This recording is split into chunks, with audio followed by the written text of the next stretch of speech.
印度人的营学世界闻名，许多印度人认为超过中国指日可待。然而，当印度还未能解决遍地露天厕所问题时，中国已成为全球第一的制造业大国，也是印度最大贸易对象。印度一年对中国贸易逆差已超过1000亿美元，这意味很多印度的商人来中国购买大量产品，特别在深圳华强北电子市场，随处可见他们的身影。本期视频是2个印度人的对话，其中一个是在中国生活工作多年的创业者，他却不同于其他印度人，以自己的冷静思维和亲身感受，剖析了中印之间的巨大差距。他说，在深圳华强北一栋大楼里，就有几千家供应商，形成了一个完整的产业生态，足不出户就可以买到所有产品，从设计到打样到量产，几天就能搞定。这放在印度简直就是一个未来世界的缩影。他特别提到了自下而上与自上而下的发展模式的差别。他说，印度的问题太多，如果满分是100分，印度连50分都没有，只有1分。我们来看看他们之间的对话。शेंजन का नाम सुना है? Shenzhen is the capital of electronics in the world. It is north of Hong Kong, China में, जहाँ पे सारी इलेक्ट्रॉनिक्स बनती है। जब चाइना लिबरेशन का भी हुआ था ना, तो उन्होंने शेंजन से स्टार्ट किया था। स्मॉल विलेज था, आज मेट्रोपोलिस है। वहाँ पे शेंजन में कोई भी तुमने प्रोडक्ट सुना हो, एंकर का नाम सुना होगा, वहीं से आया है। एंकर की स्टोरी काफ़ी इंटरेस्टिंग है। गूगल का इंजीनियर था जो सिलिकॉन वैली में काम करता था, लौट के शेंजन गया, चाइनीज़ इंजीनियर, और उसने बोला हम हार्डवेयर कंपनी स्टार्ट करेंगे, एंकर स्टार्ट कर दी शेंजन से। शेंजन में अगर हो और तुम्हें कुछ बनाना है, नई चीज़ बनानी है, भैया मुझे ये नया चाहिए सर्किट बोर्ड, तो सुबह जाओगे शाम को दे देगा, नया डिज़ाइन दे देगा, नया सर्किटरी कुछ ऐड करके नई चीज़ निकालनी है, नया मोबाइल फ़ोन टाइप का निकालना, बन जाएगा। इंडिया में शेंजन टाइप का कुछ एग्जिस्ट नहीं करता है। अगर यहाँ बोलोगे बनाने का तो हफ्ता 3 दिन तो लगना ही लगना है, कॉस्ट भी बहुत ज़्यादा है, तो उससे इनोवेशन नहीं होता है। तो सबसे बड़ी चीज़ इंडिया की इस समय ये है कि जैसे बेंगलोर में सारा सॉफ्टवेयर होता है, कुछ बनाना है तो सब लोग मिल जाते हैं। हार्डवेयर बनाने के लिए हमारे पास कोई लोकेशन नहीं है, एक जगह नहीं है जहाँ पे सारी चीज़ें और सारे लोग साथ में मिल जाएं। सबसे लाइकली लोकेशन क्या है ही नहीं। सबसे लाइक पे इस पे ट्विटर पे काफ़ी बात करी है लोगों से, और किसी ने बोला नोएडा, किसी ने बोला बैंगलोर में काफ़ी स्टार्टअप्स हैं, इलेक्ट्रॉनिक स्टार्टअप्स हैं, काफ़ी काम हो रहा है। बट सबसे लाइकली जो लोकेशन होती है वहाँ पे कस्टमर वेंडर बड़े आसानी से मिल जाते हैं।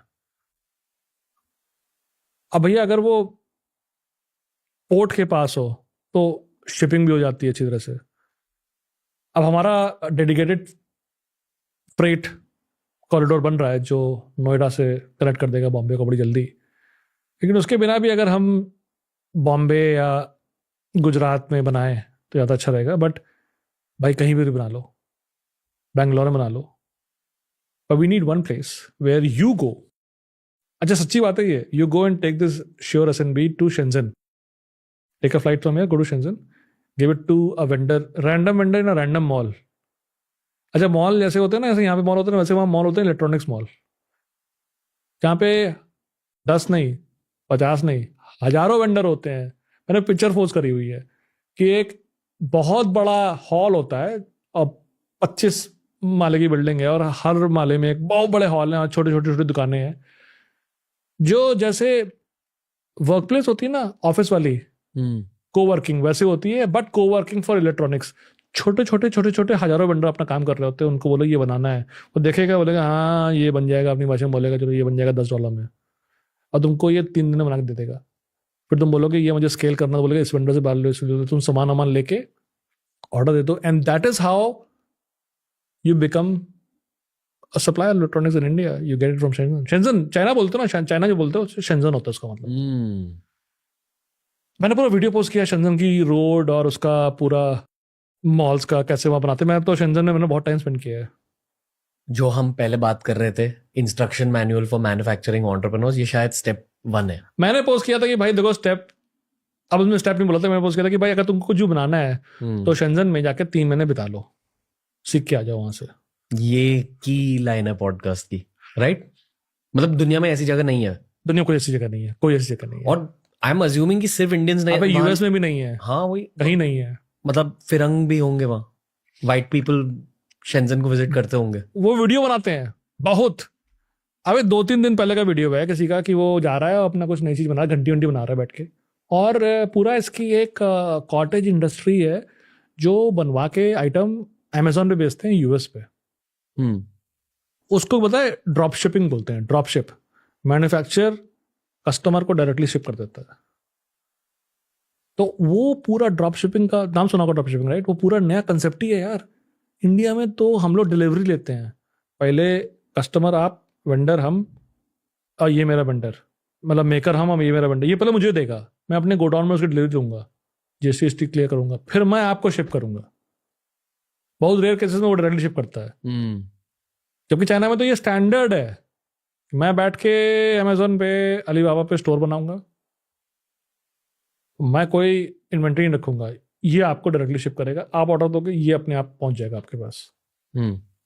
ये चीज, ये कल्चरल चेंज है जो कि इंडिया में बहुत एसएमईज को प्रॉब्लम होती है। अब गोडाउन रखो, सामान रखो, क्यूसी करो उसके ऊपर, फिर 4 गालियां सुनो। तो ये बहुत डिफरेंट चेंज है। तो शेंजन जाना, हाँ बिताओ 3 महीना शेंजन में। अरे इंडिया में शेंजन बन जाए यार, मेरी आत्मा को शांति मिले। सही बता रहे हैं, मजाक नहीं कर रहे हैं। इंडिया में शेंजन बनना बहुत जरूरी है, बहुत जरूरी है। आगे निकलने के लिए एक शेंजन इंडिया में चाहिए यार। मेरे दिमाग में तो यही चलता रहता है यार, इंडिया में शेंजन छोड़ो यार, इंडिया में मतलब एक शंघाई चाहिए हमें, हाई राइजेस चाहिए। यहाँ पे तो यार टॉल बिल्डिंग बनाने नहीं देते हैं। क्या है शंघाई की खासियत, क्या है बीजिंग की खासियत, क्या है? हर सिटी की एक अलग पर्पस होती है चाइना में, as far as I know. नहीं, वो देखो जो तुम बोल रहे हो वो स्टेट्स पे अप्लाई होता है।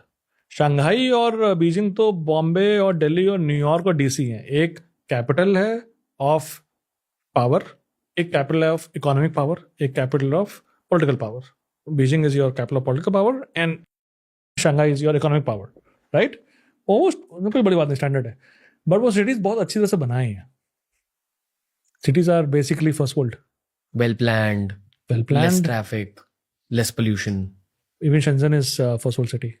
So China has 20-30 first world cities that are well planned, less traffic, less pollution. 20-30? 30 से ज़्यादा है। तो मतलब उनके टीयर 2 शायद हमारे टीयर 1 से बेहतर होंगे। पोस्ट किया है मैंने यार, फोटो पोस्ट करी है, टीयर 3 की पोस्ट करी है कि भैया ये इक्विवेलेंट देख लो, टीयर 3 सिटी। वो देखने में लग रहा है कि बिल्कुल मतलब फर्स्ट वर्ल्ड है, और हमारे टीयर 3 सिटी देख लो जो बिल्कुल गाँव लगते हैं। और ये जो चौंकिंग करके सिटी है टीयर 2 टीयर 3, उसको देख लो तो उसको लगता है कि मतलब बिल्कुल फर्स्ट वर्ल्ड है। और रोड्स, इंफ्रा, सीवेज, हर चीज बेस्ट है, हर चीज। ये चीज इंडिया में जो है ना, वो उसको मैं प्राइड बोल रहा हूँ, उसको मैं वो बोल रहा हूँ कि ये हमारे पॉलिटिशियन तो छोड़ो, हमारे इंजीनियर्स, हमारे जो बिल्डर्स हैं, वो उसकी बात उठाते नहीं है, बात नहीं करते हैं कि इतना घटिया है। मतलब कि अगर वो 100 है तो हम 50 पे नहीं है, हम 1 पे बैठे हुए हैं। वो 10 साल से वही चल रहा है। तो वो चीज़ हमने जब देखी हाईवे पे, बड़ा जल्दी अच्छा काम होता है। हाईवे हमारे इक्विवेलेंट होने वाले हैं। वो बात दूसरी कि उनके शायद 100,000 किलोमीटर है, हमारे शायद 5,000 किलोमीटर है। 100,000 kilometers एक्सप्रेसवेज, या for the sake of better logistics, for the sake of making it the manufacturing hub of the world. कुछ नहीं करो, कुछ मत करो, गूगल मैप पे जाओ, शंघाई और लेट्स से बीजिंग, इसमें देखो डिस्टेंस कितना है और टाइम कितना लगता है तुम्हारे गाड़ी से जाने का। फिर दिल्ली बॉम्बे डाल लो, सिमिलर डिस्टेंस है, देखो टाइम कितना लगता है। मतलब सिर्फ गूगल मैप पे देखो, जाने की जरूरत बाद में पड़ेगी। यूट्यूब पे देख के उनकी वीडियो देख लो सिटी के। फर्स्ट वर्ल्ड नहीं यार। मैं गया था हार्बिन, नॉर्थ पे है, सिंगापुर बना रखा है यार, छोटा सिटी है, सिंगापुर बना रखा है। हांगझो गया था, अलीबाबा वालों से मिलने गया था, सिंगापुर है यार, छोटा मोटा सिंगापुर बना रखा है। अलीबाबा का हेडक्वार्टर है। शंघाई से 2-3 घंटे पड़ेंगे कार से। और actually a few layers deep, सिर्फ ये कि हम बॉटम अप है और वो टॉप डाउन है। That's the actual differentiation factor that it began with. अब बहुत सारे differentiation factors हैं। But at the core, we are bottom up and they're top down. और ये तो सच्चाई है ना, इसमें क्या है, बॉटम अप हम लोग नहीं है, top down. At the core हम सिविलाइजेशनली प्राउड नहीं है, सीधी सी बात है, प्राइड नहीं है. शायद I would argue कि चाइना में इमोशंस ही नहीं है. ऐसा नहीं है. ऐसी ऐसा बात नहीं है. ऐसा नहीं है. थोड़े से डिह्यूमनाइज्ड है. देखो, जब एक आदमी भूखा पेट सोता है इंडिया में तो वो ज़्यादा डिह्यूमनाइजिंग है. कारण ने एक जनरेशन में पॉवर्टी साफ कर दी. जब मैं यहाँ पे गाड़ी से आ रहा था तो मैंने देखा था स्लम्स रास्ते में बच्चे सड़क पे भीख मांग रहे थे. मेरा 3 साल का बच्चा है, तो मैं 3 साल का लोग देख रहा था. तो मैं अपने बच्चे को जब सोता है और जब उठता है और जब उसके दिमाग में ये सोचता में चलता रहता है कि खाना कब खिलाना है उसको अपने हाथ से, क्योंकि मैं सब सोचता रहता हूँ 3 घंटे हो गए 4 घंटे तो खाना खिलाना है.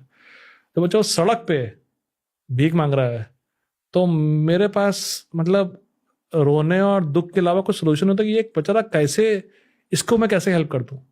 वो ज़्यादा डिह्यूमनाइजिंग है मेरे भाई, वो ज़्यादा डिह्यूमनाइजिंग है. हम लोग ज़्यादा डिह्यूमनाइज्ड हैं. अब उसको मैं पैसे दे दूं लेकिन अगला आ जाएगा, कितना को पैसे देंगे हम, क्या करें. समझ रहे हो बात को. जब वो पूरे पॉवर्टी एक जनरेशन में साफ करी, जैसे भी करी हो, ये देखो ऐसा सच्चाई तो ये है कि सीधी तरीका कोई नहीं है, लेकिन मेरे ख्याल से पुअर जो सफ़र करते हैं पॉवर्टी के थ्रू जाते हैं. मैं लोअर मिडिल क्लास से हूँ. मेरे घर में गाड़ी तो बहुत दूर की बात है, मेरे घर में फ्रिज नहीं था. मेरे घर में टीवी बहुत देर में आया है, फ्रिज था नहीं, टीवी बहुत बाद में आया था. जानते हो उस टाइम पे काम पर बत्ती तो आती नहीं थी. तो गरीबी देखी है, और हमसे गरीब लोग, मतलब हम तो खाना मिलता था कम से कम, तो गरीब तो बेचारे खाना बिना खाना खाए रहते हैं. तो वो ज़्यादा डिह्यूमनाइजिंग है, ये ध्यान रखना. I would do anything if I had an option. ये एक बहुत ट्रूथ बॉम्ब ओरिएंटेड पॉडकास्ट है. अब ट्रूथ बॉम्ब्स फेंक रहे हो, मतलब हर कोई यहाँ आके कहता है कि we can take on China, we can beat China. But आप चाइना में घूमे हो, वहां बिजनेस किया है, रहे हो वहां. हाँ, मतलब टेक ऑन चाइना और वो अलग डिस्कशन है, राइट, क्योंकि उन्होंने गलवान में काफ़ी पंगे लिए. तो हम लोग सिविलाइजेशनली वेरी अपसेट हैं. बट तुमने जो बात की ना कि टॉप डाउन और बॉटम अप और चाइनीज़ लोग की इमोशन नहीं, जो भी है वो अलग बात है, गलत बात है. और मेरे ख्याल से वो कल्चरली सिविलाइजेशनली कलेक्टिव अच्छा सोचते हैं और हम लोग नहीं सोच पाते हैं. बट मैं तुमको मतलब गारंटी से बोल रहा हूँ, if you had an option and I had an option to fix the problem of poverty and have everybody happy, have a job. तो पॉवर्टी की दूसरी प्रॉब्लम भी है, खाना फ्री में देके कुछ नहीं होने वाला. और चाइना में खाना फ्री मिलता भी नहीं है. समझ रहे बात को. हम लोग क्या सोचते हैं, अपना जो 1800 सदी वाला जो आइडिया है, खाना दे दो फ्री में, कुछ नहीं होगा उसका, उसकी लाइफ सेटिस्फाइड नहीं होगी यार. वो खाना फ्री में 2 बार भी खाएगा ना, उसको सेटिस्फेक्शन नहीं मिलेगा. उसको काम करके मिलेगा, प्रोड्यूस करके मिलेगा, जॉब लाइफ अच्छी करके, एजुकेशन, बच्चे पढ़े हों उसके, होप, उसकी जिंदगी में कोई ऑप्टिमिज्म. हाँ, काम करने का आगे का तारा दिखे कि भैया ये नॉर्थ स्टार है, इसको चेज करना है, तब जाके वो ह्यूमन की लाइफ अच्छी फुलफिलिंग जिएगा. अब उसको मुंह में खाना फेंक दो, वो सोल्यूशन नहीं है भाई. तो वो चीज एक सिविलाइजेशनल चेंज से ही आएगी कि भाई, तो हमको ये रेवोल्यूशन चाहिए, प्रोडक्शन का, बिल्ड का रेवोल्यूशन चाहिए, हमको एंटरप्रेन्योरियल रेवोल्यूशन चाहिए जो रियल चीज बनाए. तो हमारी जो ट्विटर पे एक थ्योरी है, उसको हम लोग इनैक्ट कहते हैं, इंडियन एक्सेलरेशन, कि इंडियन एक्सेलरेशन आएगा, इंडियन सिविलाइजेशन आगे बढ़ेगा जब इंडियंस प्रोड्यूस करेंगे. प्रोड्यूस का मतलब हो गया चीज़ें बनाएंगे, अपने हाथों से बनाएंगे, अपनी फैक्ट्री से बनाएंगे, लोगों को जॉब देंगे, और वो आगे बढ़ेगा. क्योंकि हमने चाइना में देखा है ऐसा ही होता है, वियतनाम में देख रहे हैं, वियतनाम भी देखो बहुत अच्छा कर रहा है. बिना चीज़ें बनाए हम लोग आगे नहीं बढ़ सकते हैं. एंड फॉर्चुनेटली और अनफॉर्चुनेटली बोल लो जो भी है, कि software is not the answer to that. Services is a good thing to have, but unfortunately there is no way Zomato can help, right. My believe is कि if anything, with all due respect to Dipinder Goyal, Zomato actually hurts this process because you are employing a vast majority of your workforce in not delivering value, but delivering basically food by driving cars around, by driving bikes around, and they're not actually producing anything, and they will never have their careers, right? जब 20 साल का वैसा का बंदा चला रहा है, वो 10 साल भी चलाएगा। पर शायद उसका बच्चा कुछ कर सकता है। और अगर हमने मैन्युफैक्चरिंग नहीं करी तो उसका बच्चा भी यही करेगा। और ये हम लोग डिह्यूमनाइज्ड हैं कि हम ये चीज़ देख नहीं रहे हैं।